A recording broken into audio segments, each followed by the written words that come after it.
सभागार में बैठे हुए भाइयों एवं बहनों, योगिता जी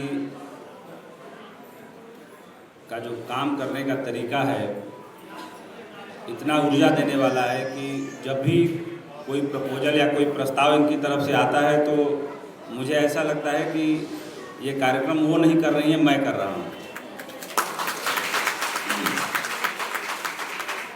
योजना सहयोग मेला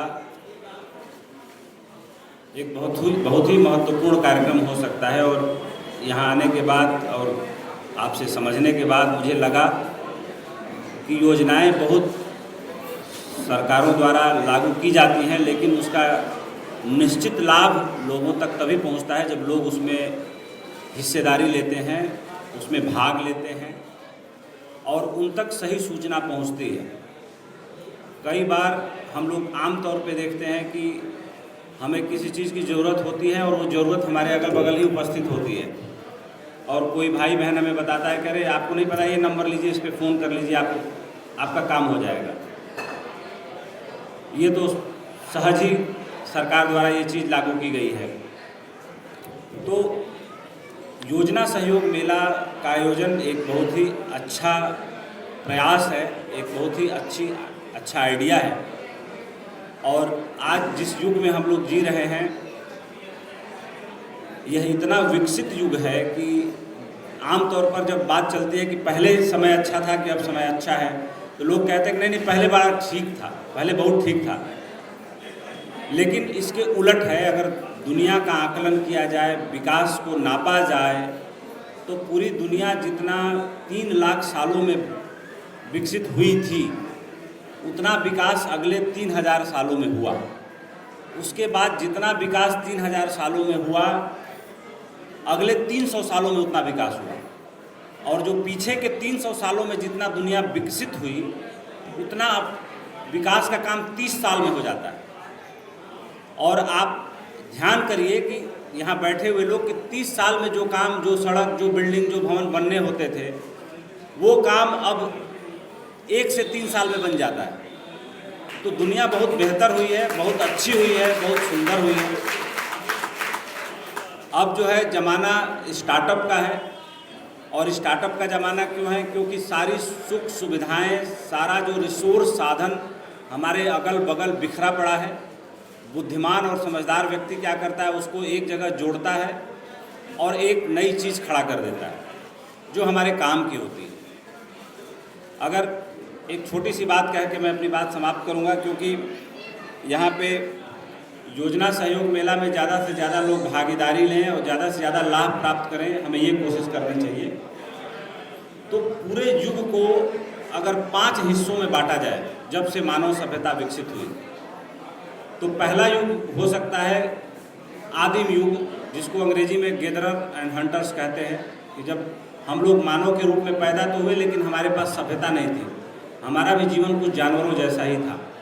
हम शिकार करते थे, सूरज के छुपने के साथ ही छुप के सो जाते थे, क्योंकि उस वक्त पृथ्वी पर मनुष्य ही सबसे कमज़ोर प्राणी था।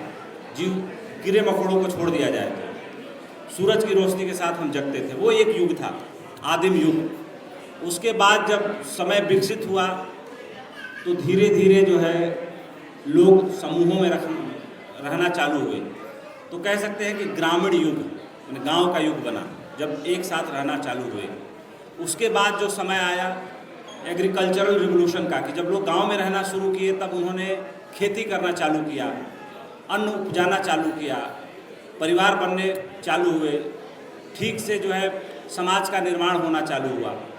तो पहला आदिम युग, दूसरा ग्रामीण युग, तीसरा एग्रीकल्चरल रिवोल्यूशन, चौथा आता है उसके हज़ारों साल बाद इंडस्ट्रियल रिवोल्यूशन, जब धीरे धीरे कल कारखाने, पुर्जे, एक हथकरघा की मशीनें, जो सूत काटने वाली मशीनें, हल, ये सब चीज़ों का आविष्कार हज़ारों साल बाद हुआ।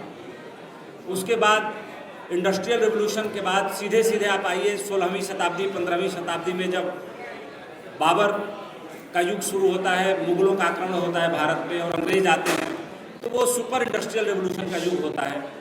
वो युग चलता है पूरे 300 से 400 साल। उसके बाद 90s में सूचना क्रांति आती है और सूचना क्रांति के बाद जो ये समय है वो है स्टार्टअप का। तो जो मैंने स्टार्टअप कहा वो इसलिए कहा कि ये समय बनते बनते होते होते यहाँ तक पहुँचा है और ऐसे में तमाम योजनाओं का लाभ, तमाम संसाधनों का लाभ लेना और मानव सभ्यता को या हमारे समाज को और अच्छा बनाना और ताकतवर बनाना और सुदृढ़ बनाना सरकारों का काम है। और सरकार हम ही से मिलकर बनती है। सरकार नामक संस्था में यहाँ बैठे हुए हम सब लोग हैं और भारत में जितने 155 करोड़ लोग हैं वो सारे हैं। तो सरकार नामक संस्था तभी चलती है जब हम चलते हैं। तो सरकार हमारे लिए ही योजनाएं बनाती है और हमारे लाभ के लिए ही काम करती है। और भारत एक वेलफेयर स्टेट है, कल्याणकारी राज्य है।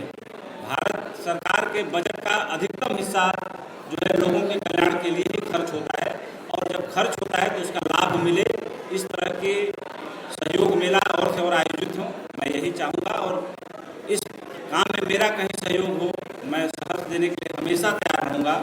माता चकेरी देवी फाउंडेशन ट्रस्ट के लोगों को धन्यवाद, यहाँ आए सभी